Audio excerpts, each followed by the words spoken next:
What's up guys, Tim from Red Goat Garage here. Today we're going to get the engine in the T-bucket in the T-bucket frame. So I got all the frame painted and all the suspension assembled there in the front at least.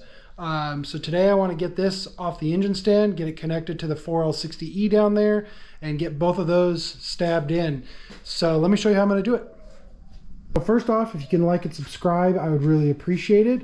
I actually recently picked up one of these Mr. Gasket engine lift plate kits.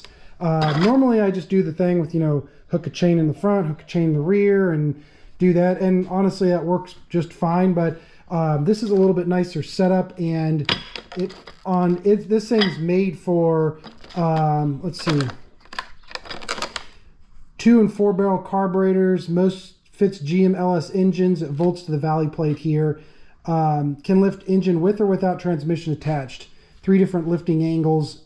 Includes mounting hardware. Steel with red powder coat finish. So anyways, a fancy lift plate that I'm going to use to make this process maybe a little bit easier and safer when I'm doing this. So first steps first though, I'm going to get that guy installed and then lift this off and get this engine stand out of the way and get it lowered down to the ground to where I can get this transmission bolted up and the torque converter and everything bolted up, because I still got to put the flex plate back on. I have the rear plate cover off because it's over there on my workbench, and I was putting in a new rear main seal. So once I get this unbolted, then I'm going to put on the new rear main seal on it and get the flex plate bolted back on.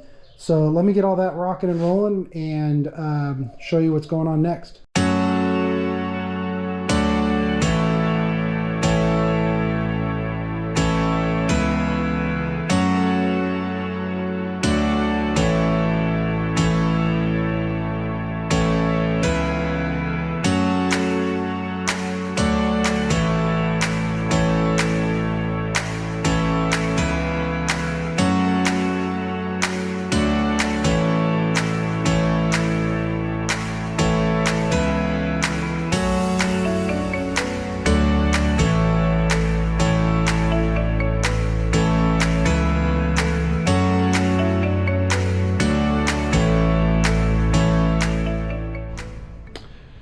Alright guys, check that out. So I got the engine and transmission sitting in there, and I got a little excited, so I had to set the body on there. I put the radiator and shroud back on, and I put on one of the headers, and I set my intake on here, so you can kind of get a feel for the look I'm going for. So like I've always said, I've always been a fan of kind of like an old school but modern, clash, I guess.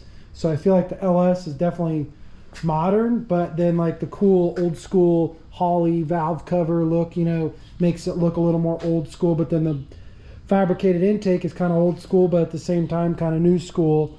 So pretty excited with how it looks right now. I was just test fitting. Also, I got a pair of Flowmaster mufflers that I'm going to weld onto the end of the headers there, and then make a little bracket to go off to the frame to support those. But yeah, pretty excited about it so far. And the next step really is, I think I'm going to start working on the accessory drive. I'm going to try to adapt the factory stuff to make it work. But then again, that would put the alternator real tall up here, which is not a bad thing, but there's nothing on that side on the bottom. There's no steering or nothing. So I might try and tuck it down low over there, or even on the passenger side, just to kind of clean it up and keep things down low and out of the way. So really, I'm going to work on that. And then the next big thing is to work on this body. Basically what I'm going to have to do is glue in wooden strips, all over the place in this, all along the top edge there, up and down, to where I can then fabricate basically a door panel to go along there, and then on the same over here as well. And then I also obviously need to figure out the trans tunnel there and get that going. But yeah, then once I have all that, the door panels, then I can focus on doing some sort of seats in here and everything. So really a lot of the work next is probably going to be more on the body than anything else, because once I get all the door panels and kind of the interior figured out a little bit more, then I can paint the body And then once everything's painted, then I can start actually, you know, wiring things up and everything else. So I still have to run fuel lines and brake lines, so I'm going to do that also. So a lot of stuff left to do, but pretty excited to at least get to this point.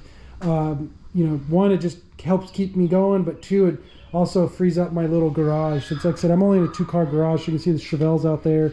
Don't have a lot of room to work in here, so getting that off the engine stand and everything else really freed up a lot of space for me. So thanks for watching. Make sure to hit that like and subscribe for me. We'll see you on the next one.